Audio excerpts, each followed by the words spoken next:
Hey, I'm Jesse. Let's have a devotion. The vineyard imagery runs the length of Isaiah. We actually saw this. We got a glimpse of it in chapter 3, which was that was devotion number 606. Here is chapter 3, verse 14. You have devastated the vineyard. The plunder from the poor is in your houses. This is God's accusation against the elders and leaders of the people. So this vineyard imagery is going to come up everywhere, but wow, it's really prevalent, and it's the focus here of chapter 5. It's going to come up again when we get to chapter 27. So you got to understand both of these vineyard passages in conjunction with one another. Okay, so let's begin with chapter 5. This is where God's going to tear up his own vineyard, but then chapter 27 paints a different picture with the same brush. I will sing about the one I love, a song about my loved one's vineyard. The one I love had a vineyard on a very fertile hill. He broke up the soil, cleared it of stones, and planted it with the finest vines. He built a tower in the middle of it and even dug a wine press there. He expected it to yield good grapes, but it yielded worthless grapes. So now, residents of Jerusalem and men of Judah, please judge between me and my vineyard.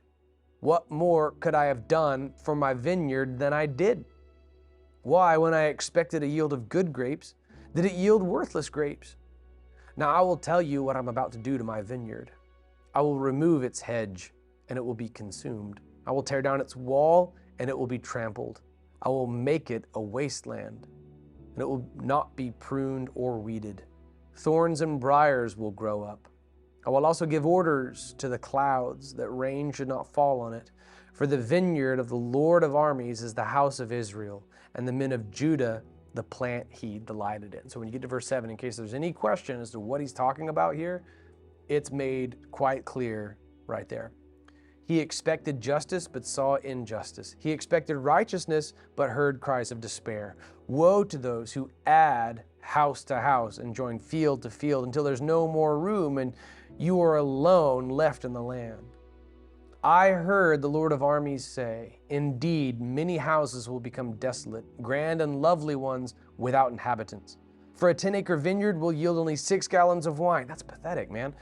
And 10 bushels of seed will yield only 1 bushel of grain. Woe to those who rise early in the morning in pursuit of beer, who linger into the evening inflamed by wine. At their feasts they have a lyre, harp, tambourine, flute, and wine. They do not perceive the Lord's actions. They do not see the work of his hands. At this point, you're going to see this theme introduced where the leadership of Israel was just partying. They weren't actually listening to what the Lord was saying. They weren't doing the will of God. They were consumed with this party lifestyle. Therefore, my people will go into exile because they lack knowledge. Her dignitaries are starving, and her masses are parched with thirst.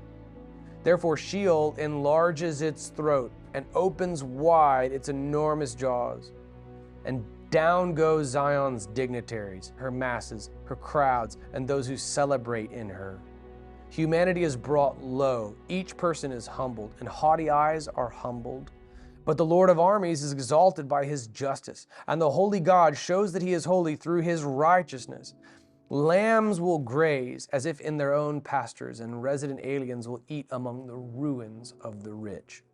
Woe to those who drag iniquity with cords of deceit and pull sin along with cart ropes. To those who say, let him hurry up and do his work quickly so that we can see it. Let the plan of the Holy One of Israel take place so that we can know it.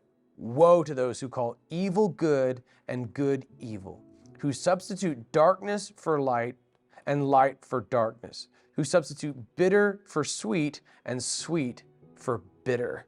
This, by the way, Isaiah 5:20, could be like a summary of Isaiah, and we're going to hear a lot more from it. Woe to those who consider themselves wise and judge themselves clever. All right, so this is bad news for the leadership. They have utterly neglected the poor. They've been put in charge of ruling Israel, and there are people going without water to drink. Her masses are parched with thirst. They think of themselves as incredibly, incredibly wise and better educated, than everybody else in all of Israel, and they've been the ones entrusted with these responsibilities, but they've utterly neglected it. While the masses are parched with thirst, they are glutting themselves every single day, beginning first thing in the morning all the way through the day with partying.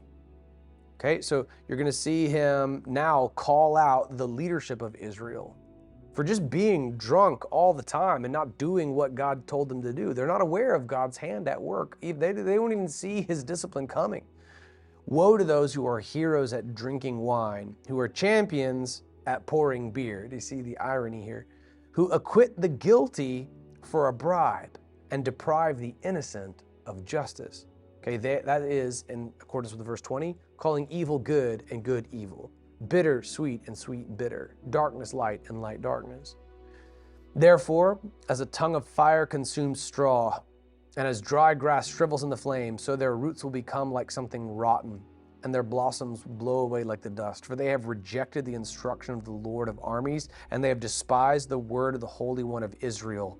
See what happens when you neglect the word of God? Therefore, the Lord's anger burned against his people. He raised his hand against them and struck them. The mountains quaked. Their corpses were like garbage in the streets. In all this, his anger has not turned away. His hand is still raised to strike. He raises a signal flag for the distant nations and whistles for them from the ends of the earth. Look how quickly and swiftly they come.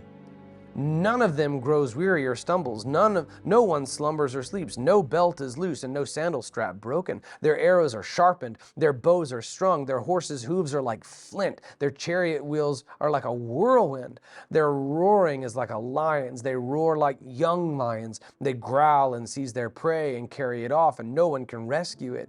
On that day, they will roar over it like the roaring of the sea. When one looks at the land, there will be darkness and distress. Light will be obscured by clouds. So this leadership of Israel has been found utterly wanting. They've been corrupt. They've been taking bribes, and they've been depriving the innocent. They've failed in their basic duties to administer justice in Israel, and so people are parched with thirst and they're going hungry. And while they, meanwhile, use all of the resources of Israel to just get drunk all day long every day. And so, man, justice is gone, and now they're going to suffer for it. And one of the instruments that God's going to use, this is a basic theme over all of Isaiah. He's going to tear down their walls and make them vulnerable to attack from the Babylonians, the Assyrians, the Moabites. You're going to see God talk to a lot of other nations. He's going to talk to Egypt. He's going to talk to Babylon. He's going to talk to Assyria, and he's going to use them to discipline Israel, but even when that's happened, he's going to discipline them. In Isaiah chapter 5, it's very clear they have completely turned their sense of right and wrong upside down. They have inverted righteousness. They call evil good, and they call good evil. By the way, we do that all the time here, not only in Seattle, but nationwide, culturally. We've completely inverted our understanding of what is good and what is evil.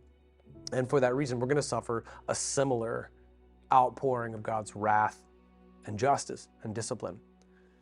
So he is going to allow these jackals to come in. And he's saying, like, wow, look at that. Not even one of their sandal straps gets untied. All of their bows are sharpened. Like, look at how well equipped they are. It's like God's showing them, like, you're going to be made vulnerable to these outside nations. And it's all going to be because of you. But know this, as we move forward, God's going to deal with those nations. Chapters 3 and 4 and 5 are mostly like really brutal news. But this is important because it sets the stage for the commissioning of Isaiah in the very next chapter. In the very next chapter, despite how bleak everything is, God's about to do something great.